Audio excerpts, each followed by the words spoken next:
भीषण के जीवन में जो भ्रांति थी, सत्संग का उद्देश्य जो था, हनुमान जी ने बड़े प्रेम से विभीषण का वो भ्रम दूर कर दिया। और वो भ्रम कैसे दूर कर दिया? उन्होंने कहा, तब हनुमंत कहा सुन भ्राता। विभीषण जी आश्चर्य से मुंह देखने लगे। महाराज, आज तक तो मैं यही समझता था कि रावण मेरा भाई है, आप मेरे कैसे भाई हो सकते? और अगर भौतिक दृष्टि से देखें तो हनुमान जी तो रावण के भाई नहीं हो सकते। रावण का जन्म हुआ लंका में, हनुमान जी का जन्म हुआ भारतवर्ष में। रावण का जन्म हुआ निशाचर जाति में, हनुमान जी का जन्म हुआ बानर जाति में। रावण के माता पिता और विभीषण के माता पिता एक ही है, और हनुमान जी के और विभीषण के माता पिता एक नहीं। पर बहुत बढ़िया बात हनुमान जी ने कही। क्या शब्द उनका यह था कि तब हनुमंत कहा सुनु भ्राता, देखी चाहूं जानकी माता। ये शब्द जो था, उन्होंने जानकी माता शब्द प्रयोग करके मानो बहुत बढ़िया संकेत किया। क्या विभीषण, अगर तुम अपने को शरीर मानते हो कि मैं शरीर हूं, तो तुम रावण के भाई हो। लेकिन अगर सचमुच तुम विचार करके देखो तो सच्चे भाई तो हम ही तुम हैं। तुम पूर्व जन्म में शरीर के नाते से न जाने कितने तुम्हारे भाई हो चुके, आगे भी न जाने कितने भाई होने की संभावना हो सकती है। पर जो भाई कभी नहीं बदलता, वो भाई तुम्हारा मैं हूं। क्यों? बोले, तुम्हारी भी मां सीता जी है और मेरी भी मां सीता जी है।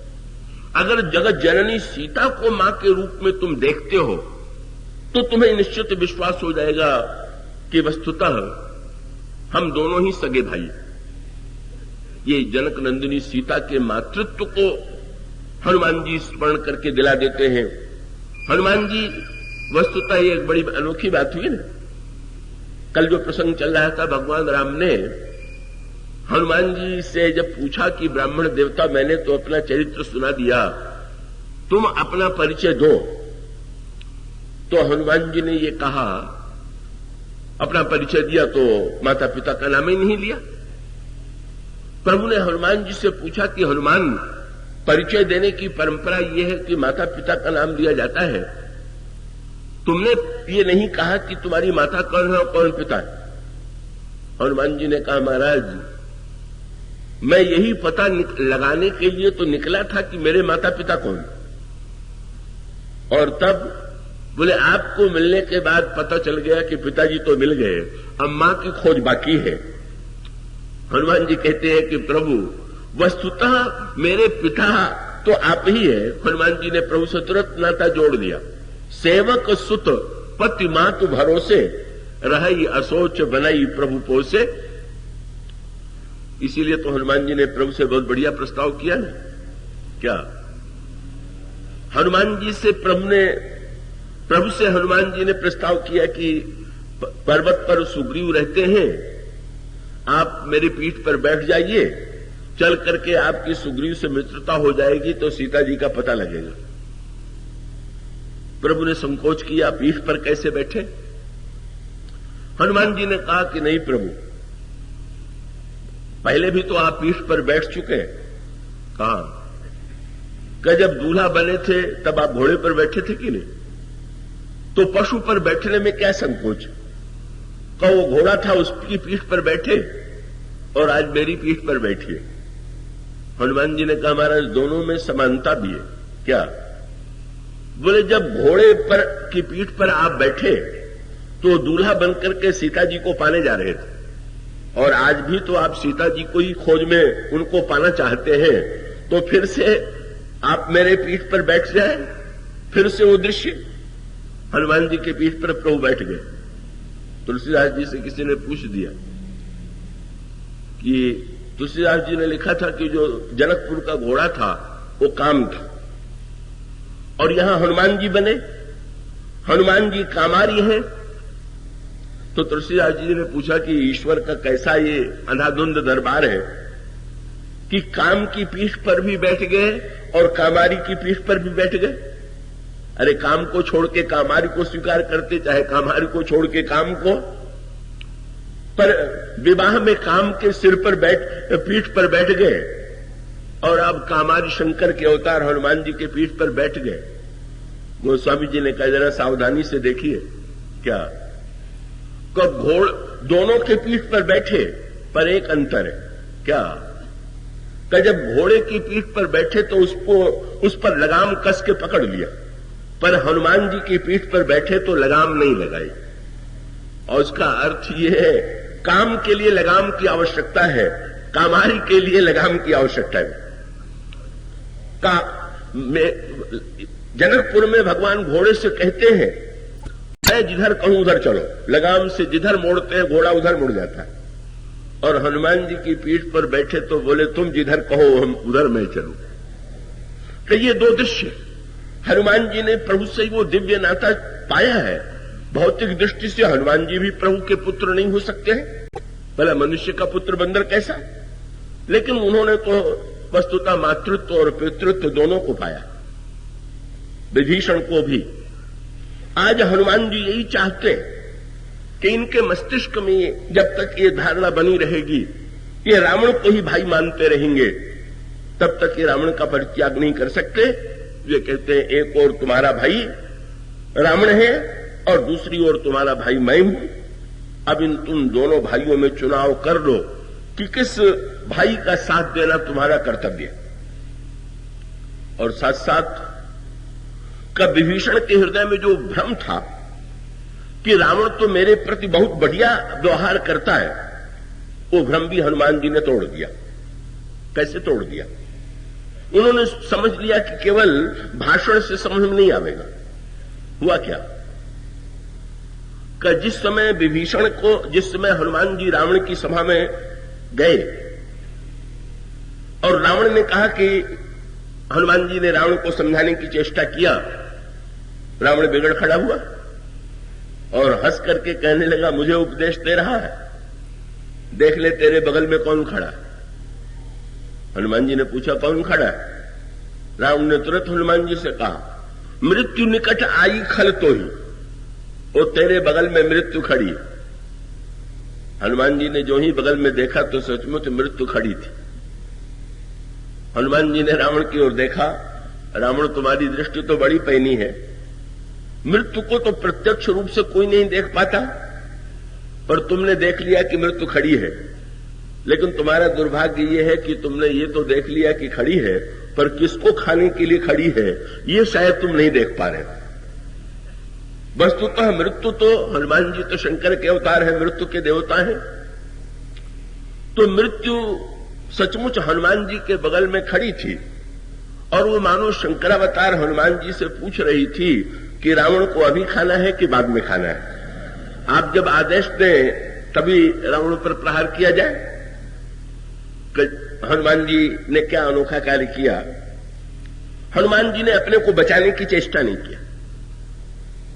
प्रभु ने हनुमान जी से पूछा कि जब अशोक वाटिका में राक्षसों ने तुम्हारे ऊपर आक्रमण किया तो तुम आक्रमण भी करते थे, बदले में मेघनाथ को देख करके तुम वृक्ष लेकर के दौड़ पड़े, राक्षसों को भी तुमने वृक्ष उखाड़ उखाड़ करके मारा। पर जब रावण ने तलवार, बस रावण ने कहा राक्षसों से ये कि अब निर्णय हो जाना चाहिए कि मृत्यु किसको खाने के लिए आई है, रावण ने राक्षसों को आज्ञा दिया कि इस बंदर का सिर काट लो। राक्षस तलवार लेकर के चले, पर हनुमान जी ज्यों के तो खड़े। प्रभु ने पूछ दिया उस समय, अरे तुम नागपास तो नकली बंधा हुआ था, तुम तो एक झटके में तोड़ सकते थे, तो तुमने उन राक्षसों के हाथ से तलवार छीनने की चेष्टा क्यों नहीं किया? हनुमान जी ने कहा प्रभु इसका दूसरा रहस्य था। क्या? अशोक वाटिका में मैं खुला हुआ था और रावण की सभा में मैं बंधा हुआ था। प्रभु ने कहा कि बंधे भी तो तुम अपनी ही इच्छा से थे। हनुमान जी ने कहा प्रभु मेरे सामने बड़ा संकट आ गया। क्या? मैं विचार कर रहा था कि मैं क्या करूं। उसी समय त्रिजटा ने श्री सीता जी को और राक्षसों को सुना करके कहा कि मैंने एक सपना देखा है कि बंदर लंका में आया हुआ। तो प्रभु मैं इस सपने को सुन के चकित रह गया। पर जब त्रिजटा ने अगला वाक्य कहा कि वो बंदर जो आया हुआ है वो लंका जलावेगा, सपने बानर लंका जाली, तो मैं बड़े चक्कर में पड़ा कि प्रभु ने तो लंका जलाने के लिए कहा नहीं, और त्रिजटा संत है और वो कहती है कि बंदर लंका जलावेगा। तो प्रभु ने मुझसे जो कहा है मैं वो करूं कि लंका जलाऊं? बोले प्रभु मैं इसी दुविधा में जानबूझ के बंध गया। क्या? बोले प्रभु जितना मैं कर सकता था मैंने कर लिया, अब मैं बंध गया हूं। बंधा हुआ व्यक्ति अपनी इच्छा से कुछ नहीं करता, जो कराया जाता है वो करता है। अब आगे जो कराना हो आप कीजिए। इसलिए कब महाराज जब मैं स्वतंत्र था तो मैं लड़ा, पर जब मैं बंधन में हूं, राक्षस मुझे मारने के लिए दौड़े तो मैंने निर्णय किया कि मैं बंधा हुआ हूं, अब बचाना हो तो प्रभु बचावे। मैं तो बंदी हूं, मैं तो बंधन में हूं। और हनुमान जी गदगद हो गए। क्या?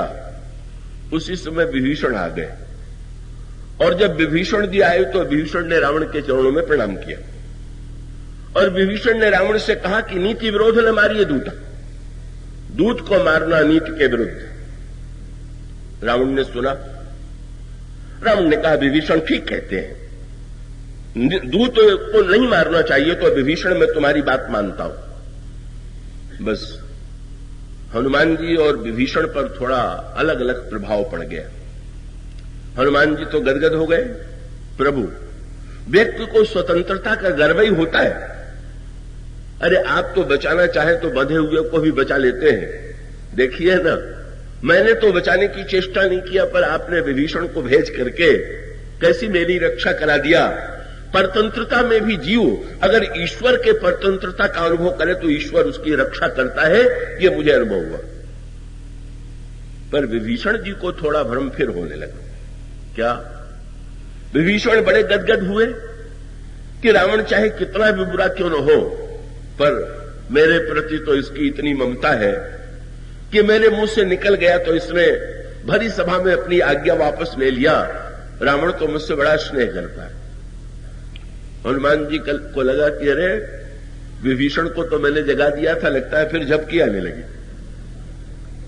झपकी, यहां कभी कभी बच्चों को जगा दीजिए, बैठा दीजिए तो थोड़ी देर बाद जाइए तो फिर उनको नींद आने लगी। क्या विभीषण को फिर नींद आने लगी? क्यों? ये गुण दिखाई देने लगा कि रावण मुझसे कितना प्रेम करता है। परिणाम क्या हुआ? हनुमान जी ने कहा कि अच्छा इनका भ्रम दूर किए देते हैं। और तब उसके बाद रावण ने अगला वाक्य कहा कि इस बंदर को मृत्यु दंड तो नहीं दिया जाएगा, पर दंड देंगे। क्या? कपि कह ममता पूछ पे सबही कहूं समझाए, तेल बोरी पट बांध पुनि पावक देहु लगाए। बंदर के पूछ में कपड़ा लपेटो, घी तेल डालो और आग लगा दो।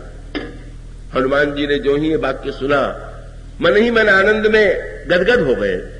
प्रभु मेरे मन में संदेह था, लेकिन पता चल गया कि त्रिजटा का सपना ही सच्चा था। लंका जलवाने का प्रबंध, मुझे बचाने का प्रबंध तो आपने विभीषण से कराया, पर लंका जलवाने का प्रबंध आपने रावण से कराया। ये अद्भुत बात है कि अपने नगर को जलाने का मैं कहां से घी तेल कपड़ा आग कहां से ले आता का? ये तो कैसा अद्भुत खेल है। आप तो प्रत्येक को अपनी इच्छा के अनुकूल चलाते हैं, लेकिन देखिए ना, आपने प्रबंध कर दिया। परिणाम क्या हुआ?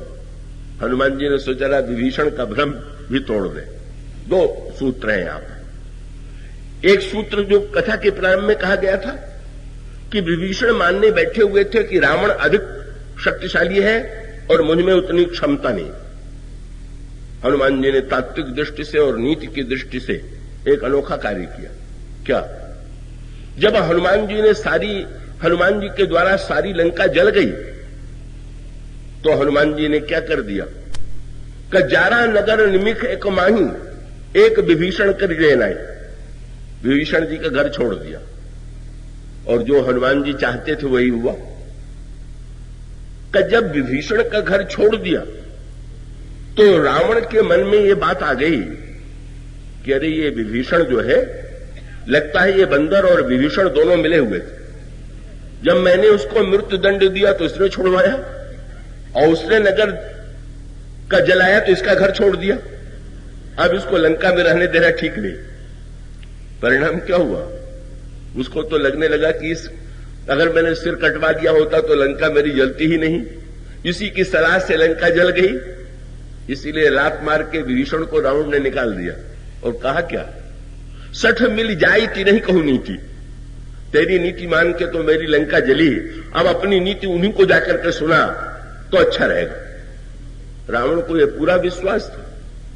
और इसीलिए जब सुख और सारण आए तो पूछा, इस समय वो तपस्वी क्या कर रहा है?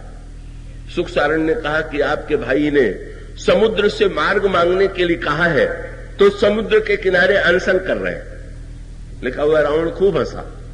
सुनत बचन बिहसा 10 सीसा, खूब हंसा।